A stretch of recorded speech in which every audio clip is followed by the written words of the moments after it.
Hello students, कैसे हैं आप लोग। आशा है आपकी तैयारी अच्छी चल रही होगी।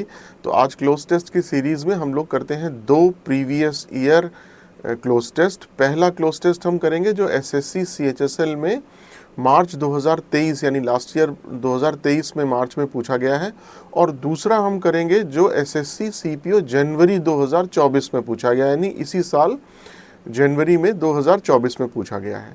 तो क्लोज टेस्ट जैसे आपको सबको मालूम है, मैं ऑलरेडी बता चुका हूं, मैं अब दोबारा बता देता हूं कि कुछ ब्लैंक्स दिए होते हैं एक पैसेज के अंदर, उस पैसेज को पढ़ना होता है और हमें ये देखना होता है कि एप्रोप्रिएट वैलिड आंसर क्या होगा। नीचे ऑप्शंस दिए होते हैं, ठीक है, और उनको हमें उन ब्लैंक्स को फिल करना होता है, उसी को बोलते हैं क्लोज टेस्ट, ठीक है। तो चलिए आज हम लोग अपने 2 क्लोज टेस्ट शुरू करते हैं। पहला क्लोज टेस्ट हम लोग शुरू करते हैं जो सीएचएसएल में पूछा गया था। चलिए, ये आपके सामने जो स्क्रीन पे दिखाई पड़ रहा है क्लोज टेस्ट, ये एसएससी सीएचएसएल मार्च 2023 में पूछा गया था, ठीक है। आइए इसको सॉल्व करते हैं। तो आपको चूंकि समझाना मेरा मकसद है, इसलिए मैं इसको आपको हिंदी में भी ट्रांसलेट करता रहूँगा, ठीक है। तो ये दिया हुआ है हमारे सामने एक पैसेज छोटा सा, और उसके बाद इसके बाद हमारे यहाँ पे नीचे इसके क्वेश्चंस दिए हैं जो हमें, जैसे सपोज ये क्वेश्चन नंबर 1 है तो वो जो फिल इन दी ब्लैंक्स है यहाँ पर ये 1 में भरना है। सिमिलरली ये क्वेश्चन नंबर 2 है तो इसका फिल इन दी ब्लैंक्स 2 में भरना है, ठीक है। चलिए आइए शुरू करते हैं। Many fruits and vegetables change dash as they ripen. Ripen मतलब पकना, ठीक है। तो बहुत कई सारे ऐसे फ्रूट्स होते हैं और सब्जियां होती हैं जो चेंज करते हैं जब वो पकते हैं। तो क्या चेंज होता है जब कोई फल या कोई सब्जियां जब पकती हैं तो उनका कलर चेंज होता है। तो हमें तो ऑप्शन भी शायद देखने की जरूरत नहीं है। देखिए, शेप, क्लोथ्स, कलर, साइज, तो कलर चेंज होता है। जब भी कोई फ्रूट या कोई वेजिटेबल पकता है तो उसका क्या चेंज होता है? कलर। तो यहाँ ऑप्शन 3 इसका सही है, ठीक है। फॉर एग्जाम्पल, उदाहरण के लिए, tomatoes, strawberries and red bell peppers all change from green to red. उदाहरण के लिए टमाटर, स्ट्रॉबेरी और लाल मिर्च सभी चेंज होते हैं फ्रॉम ग्रीन टू रेड, हरे रंग से लाल रंग। Color is just one way along with size, texture and smell that you can tell if a fruit or vegetable is dashed to be harvested or eaten. तो ये क्या कह रहे हैं? ये कह रहे हैं कि जो रंग है वो मात्र एक बहुत सारे तरीकों में से एक तरीका है। जो बहुत सारे कौन से तरीके हैं? जैसे साइज, जैसे टेक्सचर, उसकी बनावट और या उसकी गंध।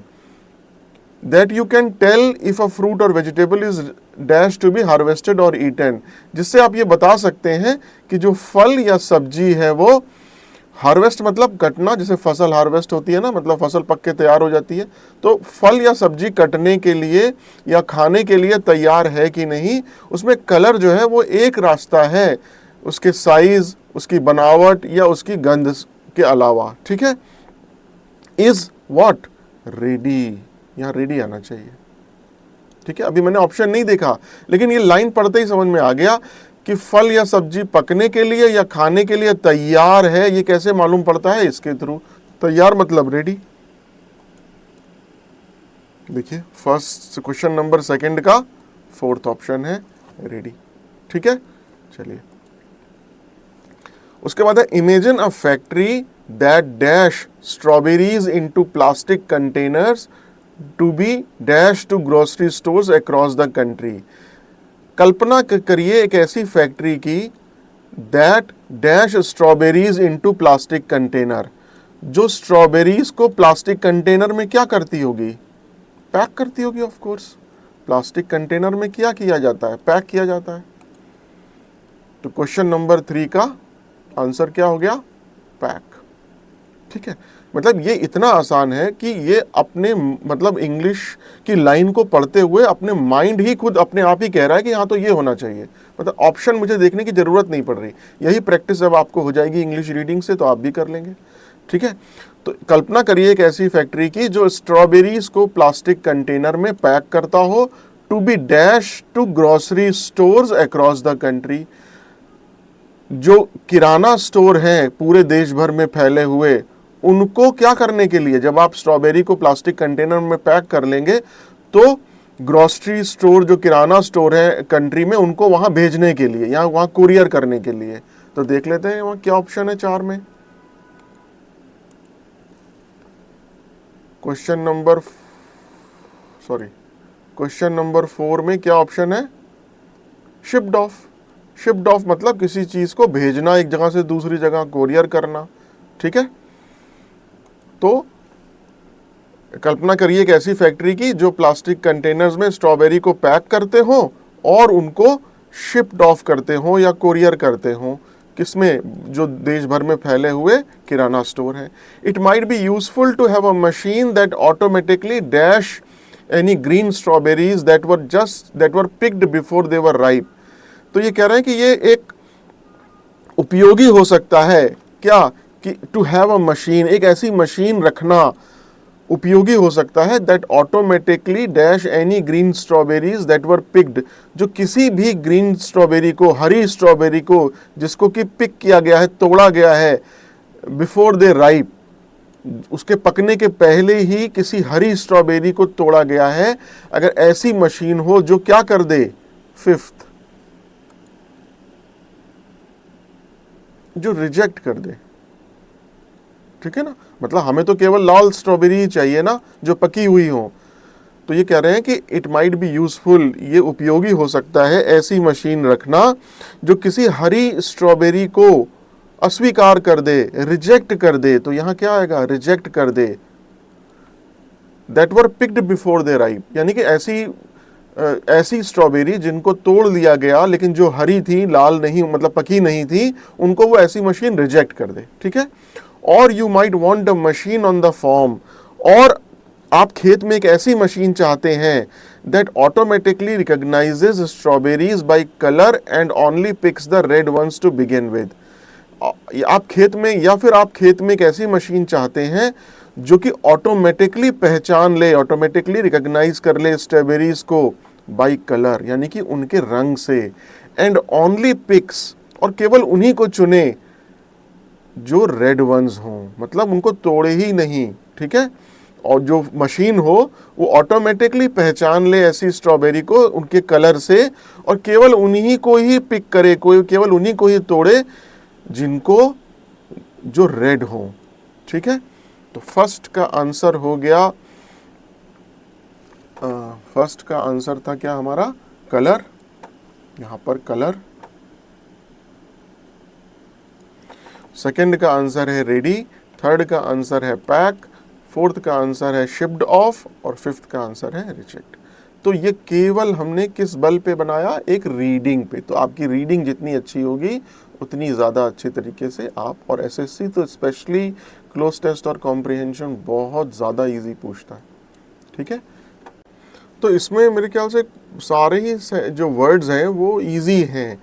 जैसे फॉर एग्जांपल स्टेडी, स्टेडी मतलब क्या होता है? स्थिर होना। ट्रेपिड, ट्रेपिड मतलब होता है डरा हुआ, डरपोक। सोबर, सोबर मतलब होता है सौम्य। ठीक है, रेडी तो आपको मालूम है, तैयार। तो इसमें मुझे नहीं लगता ऐसा कोई ऐसा वर्ड है जो आपको मुझे बताना चाहिए, एक्सेप्ट शायद ट्रेपिड एक जनरली हम लोग यूज़ नहीं करते, बाकी तो सब सारे सेंटेंस। ठीक है, चलिए, तो ये हम लोगों ने पहला एक क्लोज टेस्ट कर लिया जो एसएससी CHSL मार्च 2023 में पूछा गया था। आइए हम लोग अब शुरू करते हैं अपना सेकंड आज का क्लोज टेस्ट जो एसएससी CPO जनवरी 2024 में पूछा गया था। ठीक है, तो ये आपके सामने है हमारा आज का सेकंड क्लोज टेस्ट। चलिए शुरुआत करते हैं। मैं पहले इसको हिंदी में भी ट्रांसलेट कर दूंगा। ठीक है, the Statue of Unity, a towering tribute to India's iron man Sardar Vallabhbhai Patel. ये जो स्टैचू ऑफ यूनिटी है, जो भारत के लौह पुरुष, इंडियाज आयरन मैन, जो भारत के लौह पुरुष हैं थे सरदार वल्लभ भाई पटेल, उनको एक विशाल श्रद्धांजलि है। टावरिंग मतलब विशाल और ट्रिब्यूट मतलब श्रद्धांजलि। Dash on the banks of the majestic Sardar Sarovar dam in Gujarat Kevadia, जो कि क्या है? ऑन द बैंक्स ऑफ, जो मैजेस्टिक मतलब भव्य, सरदार सरोवर डैम जो गुजरात केवडिया में है, उसके किनारे पर क्या है? ये स्थित है। तो यहाँ पे स्थित होना चाहिए ना, मतलब बिना ऑप्शन देखे ही समझ में आ रहा है कि स्थित की इंग्लिश होती है सिचुएटेड, तो यहाँ सिचुएटेड या उससे मिलता जुलता कोई वर्ड होना चाहिए। कि स्टैच्यू ऑफ यूनिटी जो कि एक भारत के लौह पुरुष सरदार वल्लभ भाई पटेल को एक विशाल श्रद्धांजलि है, वो गुजरात के केवड़िया के भव्य सरदार सरोवर जो बांध है, जो डैम है, उसके तट पर, उसके बैंक पर यानी किनारे पर स्थित है। तो ठीक है, फर्स्ट का देख लेते हैं, सिचुएटेड। तो फर्स्ट का आंसर हो गया स्थित है, सिचुएटेड। ठीक है, आगे बढ़ते हैं। Has dash a remarkable surge in its annual footfall, उसने देखी है एक रिमार्केबल मतलब उल्लेखनीय, और सर्ज मतलब वृद्धि या बड़ा, कोई चीज जब बढ़ती है, इन इट्स एनुअल फुटफॉल, जो लोग वार्षिक फुटफॉल है यानी जो वार्षिक संख्या है वहां आने वालों की, उसके अंदर एक बहुत ही उल्लेखनीय वृद्धि देखी गई है। हैज डैश, देखें क्या लिखा है, हैज विटनेस्ड। अब चूंकि हैज लगा है, हमें ग्रामर से मालूम है कि हैज या हैव के बाद हमेशा वर्ब की थर्ड फॉर्म यूज होती है, और वैसे भी रीडिंग से हमें मालूम है कि यहाँ पर क्या आएगा, विटनेस्ड। विटनेस मतलब देखना किसी चीज को। ठीक है, चलिए, तो गुजरात केवड़िया ने एक has witnessed a remarkable surge, एक उल्लेखनीय वृद्धि देखी है इसके वार्षिक फुटफॉल में, वार्षिक संख्या में। ठीक है, इन लेस देन 5 years, 5 साल से कम ही, dash it's inauguration, this colossal monument has welcomed nearly 16 crore dash. तो जब से इसका इनॉग्रेशन हुआ, तो ये तो बात बिल्कुल समझ में आ रही है बिना पढ़े हुए कि यहाँ सिंस आएगा, कि सिंस इट्स इनॉग्रेशन, इसके उद्घाटन के समय से ही, दिस कोलोसल मॉन्यूमेंट, कोलोसल मतलब होता है कोई चीज जब बहुत बड़ी होती है या कोई चीज बहुत विशाल होती है, उसको बोलते हैं कोलोसल। ये जो कोलोसल मॉन्यूमेंट है, ये जो बहुत बड़ा विशाल स्मारक है, इसने वेलकम किया है यानी स्वागत किया है करीब करीब 16 करोड़, किसका, 16 करोड़ लोग, जो लोग आए हैं देखने के लिए, उसका उद्घाटन के समय से, जब से इसका उद्घाटन हुआ है, इस विशाल स्मारक ने लगभग नियरली 16 करोड़ लोगों का क्या किया है। Question number 4, visitors. तो जो लोग किसी स्मारक पर आते हैं उसको देखने के लिए, उसको क्या बोलते हैं, विजिटर्स। तो फोर्थ का आंसर क्या हो गया, विजिटर्स। ठीक है,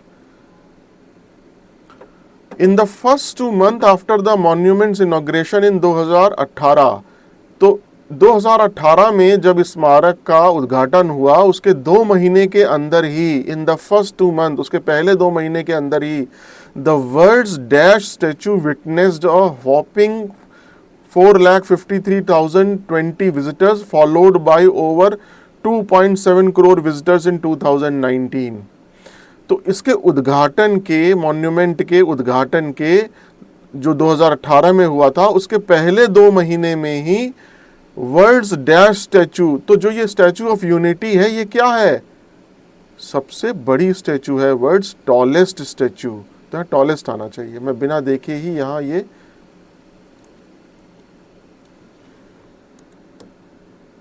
वर्ल्ड्स टॉलेस्ट स्टैचू। ठीक है, टॉलर हो नहीं सकता क्योंकि हम कोई कंपैरिजन नहीं कर रहे हैं, और सुपर जो रिलेटिव डिग्री होती है उसके साथ मोस्ट तो आता ही नहीं। ठीक है, चलिए, तो ये क्या कह रहे हैं, पहले 2 महीने में जब इस स्मारक का उद्घाटन हुआ था 2018 में, उसके पहले 2 महीने में ही जो इस विश्व की जो सबसे लंबी स्टैचू है, उसने 4,53,020 विजिटर्स को देखा। विटनेस मतलब देखना, वॉपिंग मतलब जो कोई बहुत बड़ी चीज आप बताने वाले होते हैं उसके लिए बताते हैं वॉपिंग। फॉलोड बाई, उसके बाद 2019 में 2.7 करोड़ से ज्यादा विजिटर्स आए। ठीक है, अब देखिए हमारे ये 5 आंसर हो गए, तो अगर हम इसके बाद नहीं भी पढ़ते हैं तो कोई प्रॉब्लम नहीं, लेकिन हमारा पर्पस सीखना है, तो इसलिए हम पढ़ते हैं, समझते हैं कि आगे क्या लिखा है, उसका मतलब क्या है। इवन इन 2020 में भी the year tourism sector was battered by a once in a century pandemic. 2020 में भी जबकि पर्यटन वंस इन अ सेंचुरी यानी सदी में एक बार आने वाली महामारी से बैटर्ड हुआ था। बैटर्ड मतलब ग्रसित हुआ था या उसकी मार पड़ी थी, उस समय में भी एंड सब्सिक्वेंट मूवमेंट रिस्ट्रिक्शन और जो आवाजाही में प्रतिबंध लगे थे, उस टाइम में भी nearly 1.3 crore tourist flock to the Statue of Unity. Statue of Unity में लगभग 1.3 करोड़ टूरिस्ट जो है वो आए थे। फ्लॉक मतलब जब कहीं भीड़ लगाना होता है या कहीं जाना होता है तो हम उसको बोलते हैं फ्लॉक करना, ठीक है। While the country was still recovering from the COVID-19 pandemic, जबकि देश अभी कोविड-19 महामारी से अभी उभर ही रहा था, was still recovering मतलब अभी उभर ही रहा था, the Statue of Unity saw a footfall of over 3.4 crore. जो स्टैच्यू ऑफ यूनिटी थी उसमें 3.4 करोड़ लोगों की भीड़ देखी गई। फुटफॉल मतलब होता है आने जाने वाले लोगों की संख्या, ठीक है। तो जबकि कंट्री अभी कोविड-19 पेंडेमिक से उबर रहा था, लेकिन स्टैच्यू ऑफ यूनिटी में 3.4 करोड़ लोगों से ज्यादा का फुटफॉल देखा गया, ठीक है। चलिए, तो पहला का आंसर क्या था हमारा, सिचुएटेड ऑन द बैंक, तो उसके तट पर स्थित, सिचुएटेड आ गया, ठीक है। हैज विटनेस्ड था सेकंड का, हमने बताया कि हैज के बाद वर्ब की थर्ड फॉर्म का यूज होता है और वैसे भी विटनेस्ड ही है। सिंस इट्स इनॉग्रेशन, उसके इनॉग्रेशन से, ठीक है। तो चूंकि हम एक पॉइंट ऑफ टाइम की बात कर रहे हैं, यहां पर पॉइंट ऑफ टाइम की बात कर रहे हैं, ठीक है, तो इसलिए यहां पर क्या आएगा, सिंस आएगा। इसमें फॉर भी दिया हुआ था क्या ऑप्शन में, देखते हैं, नहीं फॉर नहीं दिया था, ठीक है। तो हमें मालूम है कि फॉर का प्रयोग हम तब करते हैं जब पीरियड ऑफ टाइम बताना होता है, और इसके इनॉग्रेशन से, इसके एक पॉइंट से अगर हम कोई चीज बता रहे हैं तो since it's inauguration has welcome nearly 16 crore visitors, तो फोर्थ का आंसर हो गया visitors. In the first 2 months after the monument's inauguration in 2018 the words tallest statue, तो हमें मालूम है स्टैच्यू ऑफ यूनिटी जो है वर्ल्ड की सबसे लंबी स्टैच्यू है, टॉलेस्ट स्टैच्यू हो गया, ठीक है। तो चलिए, तो ये हम लोगों ने आज एक और दूसरा अपना आज का एसएससी सीपीओ जनवरी 2024 में जो पूछा गया है उसको आसानी से कर लिया, और हमारी 100% एक्यूरेसी रही, और हमने उसका हिंदी में भी ट्रांसलेशन कर लिया, ठीक है। चलिए, तो आशा है जो आज 2 क्लोज टेस्ट हमने किए, पहला जो एसएससी सीएचएसएल में मार्च 2023 में पूछा गया, और जो दूसरा हम लोगों ने किया जो सीपीओ जनवरी 2024 में इसी साल पूछा गया, ठीक है। तो जिस तरीके से हम लोगों ने क्लोज टेस्ट किए उसमें हमने थोड़ा सा टाइम लिया, लेकिन जैसे मैंने पहले भी बताया मेरा पर्पस आपको ये समझाना है, ये डिमॉन्स्ट्रेट करना है, ये शो करना है कि क्लोज टेस्ट कैसे बनाए जाते हैं, ठीक है। अभी हमें टाइम की चिंता नहीं करनी, जब हम 60-70 क्लोज टेस्ट कर लेंगे तो आप खुद ही रियलाइज़ करेंगे कि आपका टाइम 1/4 से भी कम हो गया है क्लोज टेस्ट को बनाने का, ठीक है। तो जैसा मैंने पहले भी बताया कि आपको टाइम की परवाह नहीं करनी है, अभी आपको देखना है कि एक्यूरेसी आपकी मेंटेन रहे, एक्यूरेसी 100% रहे, एक भी क्लोज टेस्ट का या कॉम्प्रिहेंशन का क्वेश्चन गलत ना हो, ठीक है। तो आप मेरे साथ बने रहे, हम लोगों ने मिल के ये क्लोज टेस्ट सॉल्व किए, इसके लिए आपका बहुत बहुत धन्यवाद। तो अब अगला हम लोग एक और लॉन्ग वीडियो किसी अन्य टॉपिक पर बनाएंगे, ठीक है। Thank you so much.